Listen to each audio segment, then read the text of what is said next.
1,000 spoons. The one and only Erik Erlendsson, lightninginsider.com. What's going on, brother? How are you? I'm good. It's good to see you again. Been about a month or so since we talked. Yeah, buddy. And I like that shirt, man. You're all jazzed up for the big announcement today, weren't you? Hey, as I was telling the boys here at the house, when the mayor shows up at a press conference, you got to kind of look a little like you know what you're doing. I guess I fooled some more people. Did you have any idea what this was? We kind of had an idea. This is kind of what the big announcement was, right? Yeah, I kind of knew it was. Look, Amalie's naming rights were up. Right, the 10-year contract was coming to an end. I'd heard that they probably didn't want to renew the naming rights deal, so we knew that this was kind of coming. It felt like it was a lot of pomp and circumstance for a name change, but I guess when you have new investors, if you want to say that, and partners with the Lightning, and they're a Tampa-based company. They kind of brought it. It's 813 day, right? Like it's August 13th, so they kind of tied all of that in together. But it was a for lack of a better term, a dog and pony show. But you're welcoming new people to the Lightning partnership. You want to kind of make it look great for them, and they, as a Lightning do with everything they do, they certainly did put on a good show today. Yeah, that's what they do. I mean, that's if there's one thing the Lightning are able to do, they make sure that they put their best foot forward and make all their partners feel welcome and important. And at the end of the day, I know people are getting bent out of shape, like, oh, it's a long name. What are we gonna do? At the end of the day, Double E, we're gonna. The most important thing is that the Lightning score more goals than the other team that they go against. I mean, this isn't going to change any of the day-to-day operations. Nope, it's just going to take time to get used to. We called it, Amalie for so long, and the Forum before that, and so it's just a new name that we got to get used to. It. I understand that from a fan standpoint, you want to identify with the building. Now that's our home arena, and it does. It's a word salad or a letter salad. Really, it's only 2 words, but it's kind of a letter salad, a syllable salad, if you will, to spit out benchmark international. But build a name is a building name. It's a revenue stream for the team, which means they get to pay their players and their employees as well. But it's a business partner, and the Lightning are a business at the end of the day. And it's a revenue stream for them. So I don't put too much stock into it. Hey, at least it's not the lawyer referral firm that put their name on the amphitheater, right? That was a mouthful. Yeah. No, we're good on that one for sure. All right, let's talk a little hockey going forward as we get closer to the preseason. It's kind of been a little quiet on the home front here. Any surprise that it's been like this since the prospect development camp? This really is kind of the calm before the storm, isn't it?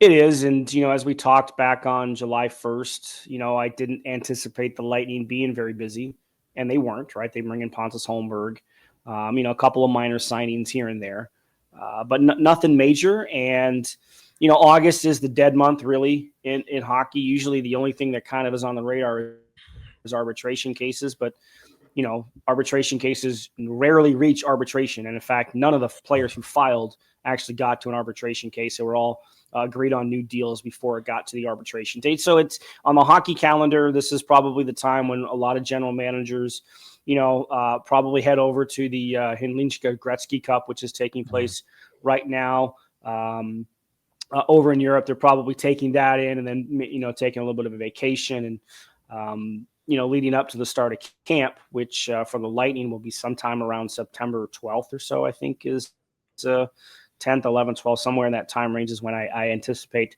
that they will open. So, it's a quiet time of year on the NHL schedule, and we just kind of count down the days until training camp.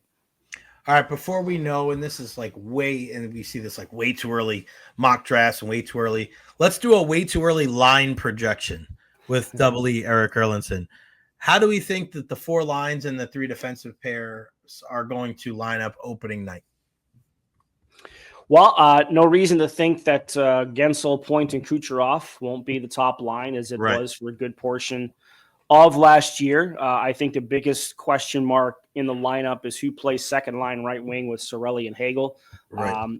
I would have to think that Oliver Bjorkstrand probably gets that opportunity. Maybe Gage Gonsalves. Gonsalves certainly showed at times last year, at the end of the year, that he could fit in with top players. Remember, he got an opportunity to play with Point and Kucherov for a couple of games and didn't look out of place. That's always an important thing, especially for a young player playing with two all-stars like those and not defer to them as much. But I would think that Bjorkstrand probably has the inside track on that opportunity because, we talked about it a lot when that deal went down last year. We thought, okay, this is the guy that they want to play with Cirelli and Hagel. Didn't really get to see him in that role. I think they practiced there. I'm not sure if they ever actually started a game as a line together, those three. But I think that when we get to training camp, we'll at least see that given a look in one of the preseason games for the second line. The third line, Nick Paul will probably be the center there. I think if Bjorkstrand or Gonsalves, whoever doesn't play second line, will play third line, right wing. I'm drawing a blank on who would be left wing on that side. Geeky? Could be Geeky. It could be Connor Geeky. I feel like he's a guy that when I'm watching and I'm looking at some of these lines, and he has options, doesn't he? So they're like, all right, we'll go send him down. And I'm just like, man, like he started the season up. And then when he got called back up, I think he asserted himself well. And I don't know, man, like I think the third line and we saw it, I think in flashes last year was when you have Paul with Geeky and Gonsalves, that's got some size. It's got some skill. I mean, it seems like they're defensively responsible. I mean, everybody's been talking about what can we do to get the third line back to prominence. I mean, to me, that seems like the third line, but it seems like there's a little bit of a hesitation there. Well, because you're still talking about a player, at least last year, making a jump straight from junior to the NHL. Right. And certainly players can't do it. It's not an overwhelming situation. But I think you saw with Connor as the season went on, his effectiveness was getting less and less. And the worst thing you want to do is kill a player's confidence. And make him question whether he can play or how long it's going to take him to learn. So I think he handled the demotion to Syracuse as well as any 20-year-old in his situation would do, right? And, he kind of formed that relationship with Connor Sheary while he was down there. And Connor Sheary, he praised Sheary a lot when he came back up and how much Connor Sheary helped him kind of understand. And he went down and found his game. He scored a number of goals for Syracuse while he was there. So he found his offensive game, and he did. He looked like a different player, looked like a more confident player when he came back up. So, yeah, and I think, Gonsalves, Paul, and Geeky did play a bit together down the stretch of the regular season. And again, looked like they could be a good complementary third line. Chief talks about that all the time, right? You have to have that third line that can be a difference maker. And, you've got some offensive skill there with Gonsalves and Geeky, and Paul fills the middle very well. He hasn't, he gets that shot off. It's the one thing about Nick Paul that he's worked on. And I remember talking to him about it last year. When he gets in that, that middle slot area, his ability to get the puck off his stick quickly is something that he's worked on. And, that's why he scored 23, 24 goals last season. And then, the fourth line will obviously be Gord, Holmberg, and Gergensons will probably be your fourth line to work things out. And then we'll see where guys kind of fill in. Where's Dylan Duke fit in? Does he kind of get an opportunity? Jack Finley's been a guy that, certainly Julian talked a lot about in the summer, and him getting the chance because he brings that one element that they really don't have in their forward group, right? And that's size at 6'6", and the type of game that he can play. Right-handed. And he's had injuries that have held him back. It seems, I think all 3 years, his first 3 years, he's had some sort of an injury that's kind of kept him out long-term, right? And he didn't even start the season last year until December. I think when he made his debut with Tampa Bay up in Boston, I think he'd only been back a couple of weeks for the crunch. So, he has to, get past some of these injury things that have kind of held back his development, but you like a lot of things about what he could do in a lower line role. So we'll see what kind of an opportunity that he's going to get in training camp, come this season. As far as defense. Hold on. Before we go on, Mitchell Chaffee still with his team, right? Yeah. Another guy. Yeah, forgot about Mitch, yeah. I thought he played pretty well in the postseason. Like, he was one of the few guys that played well in the postseason because he plays that physical game. And what about Pelletier as well? Yeah, Peltier is an interesting one, right? Like he's kind of He's got skill, man. He's a reclamation project in a lot of ways, and certainly the Lightning have a good track record for players in this situation. I mean, Yanni Gorda is kind of the poster boy, right?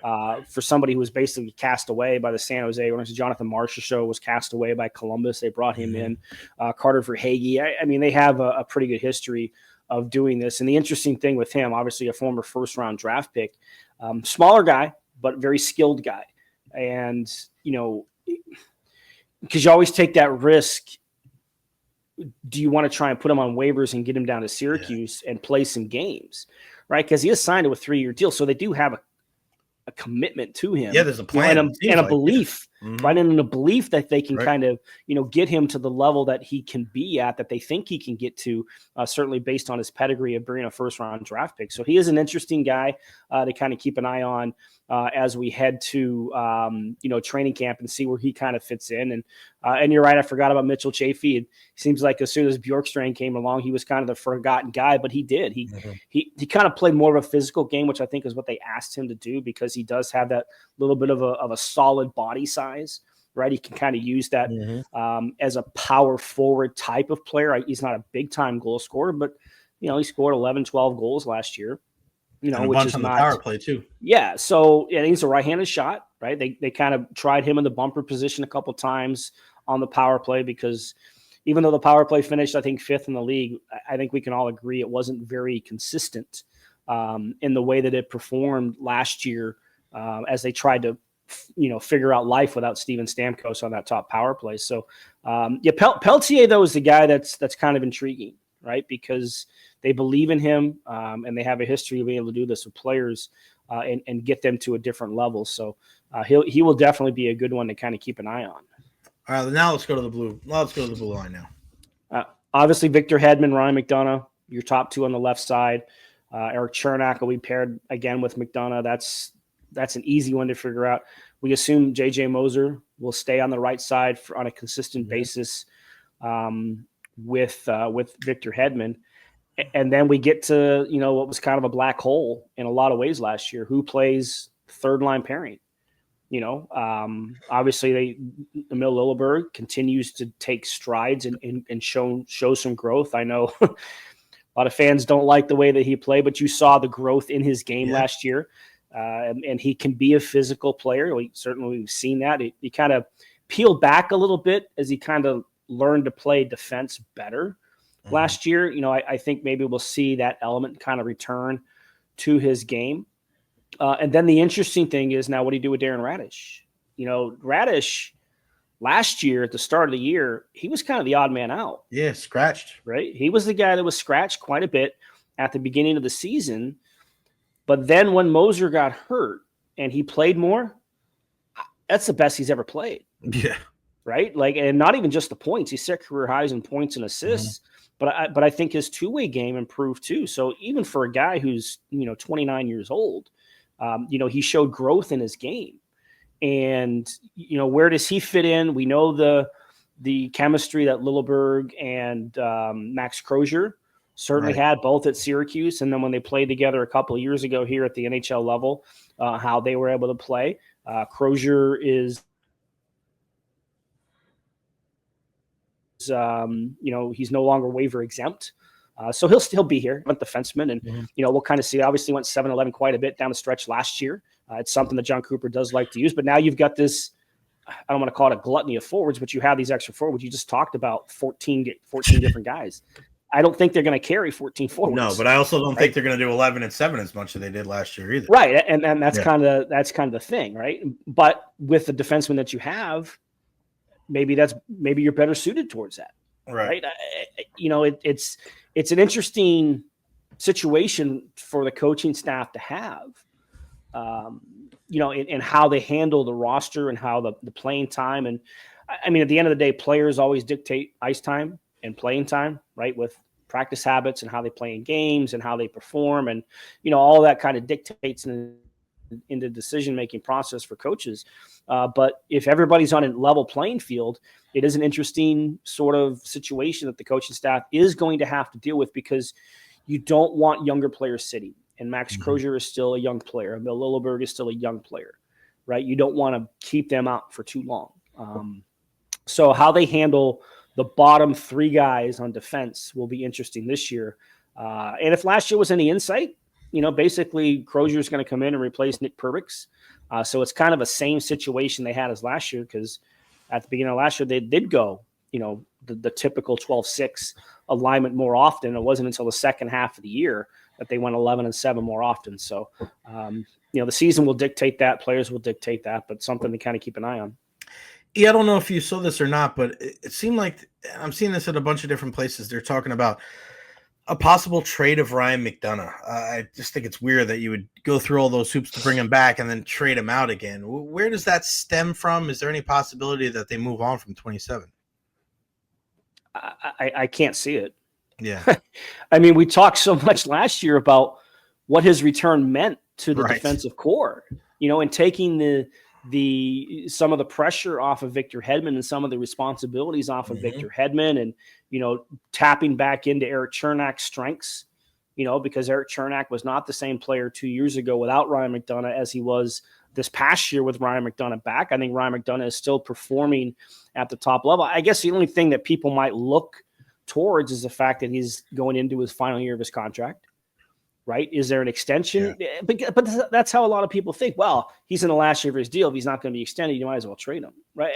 And I guess maybe that's where it's coming from. But we also know with this organization, it doesn't usually work that way. Right? No. They are in it to win it. And that is their mentality again this year. They are all in, even though I know everybody says, they've been knocked out in the first round 3 straight years. Yeah, it's hockey. That does happen. We're spoiled here. We're used to seeing this team go on very long runs. We haven't had it the last 2 years, but they are in it to win it. And they believe that they are a team that can contend and win a Stanley Cup with the roster that they have. The fact that they didn't make many moves in the offseason kind of gives you the idea of what they think of this roster and how effective it can be. It is, these trade situations with McDonagh have kind of come out of the blue a little bit. But again, it's the slow start of the slow time of the season. Sometimes people just like to throw stuff out. You got that right, buddy. Erik Erlendsson, lightninginsider.com. Follow him on Twitter, Erik_Erlendsson. That's a K, not a C. 2 S's after the D. Signed up for lightninginsider.com today. Use that promo code JNC, get $10 off, not just this season, but every recurring season. I guess we're still in season. What do we got coming up on Lightning? Yeah, that's right. So I guess a story on the website coming up about the new name, correct? Yeah. And again, for people who didn't see it, they did make a big deal out of it. Sarah Walsh was the MC of the event. Obviously, she's a big name, NHL, NFL Network and TNT and all the work that she does to find time on her busy schedule at this time of the year to come out and spend some time there. The mayor was there. Ken Hagen was there. The new owner, Doug Ostrover. That's really the first time we've kind of seen Doug out in the public eye in a public speaking situation like he was. So he spoke today as well. The name is just the name. The one thing that I kind of took out of the announcement today is that, Benchmark kind of has the same philosophical, philanthropic ideas as Jeff Vinik, right? And they talked about that they want to, kind of be aligned with the way that the Lightning ownership, kind of deals with that. And certainly the community hero program that the Viniks have put on for years and everything that they've done for the community, they want to continue to be a part of that. And that's a big part of why they wanted to make this deal with the Lightning, is because they are a local based mergers and acquisitions. Please don't ask me what that is, because I have no idea what mergers and acquisitions are. It's a lot of money involved. That's all I know. It's buying and selling companies. And, if you're a person that's looking to buy a company, they can help you. If you're a person that's looking to sell a big Fortune 500 company, or you're trying to merge with another company, they can help you out in all those different things. I read as much as I could. It's definitely above my pay scale. No doubt about it. Yeah, I'm just a sports writer. I don't want to get into all that. But that's why we talk Lightning hockey, not M&A. Listen, when I looked it up originally, they were like, "Oh yeah, we handle all the big M&A." I'm like, "What the hell is an M&A?" I thought it was macaroni and avocado, and I was like, "No, mergers and acquisitions." I was like, "Oh shit, okay." Even the CEO of Benchmark said, "I've been in it for 40 years. I still don't know what it means." There you go. So we shouldn't feel so bad. That's yeah. So, but I mean, at the end of the day, from a fan perspective, like it doesn't really matter what the name on the building is. Mhm. It's a revenue stream for the team. That's how I look at it. And look, I've certainly seen plenty of mentions in my social media that people don't like it. It's too long and everything. I get it, but it's like anything else in life. We don't like change sometimes. It just takes a while to get used to the change, and then the change becomes the normal until it's changed again. You got that right, buddy. All right, he's the one and only Erik Erlendsson, lightninginsider.com. Double E, always appreciate your time, brother. We'll catch up soon. All right, be well. Thanks, buddy.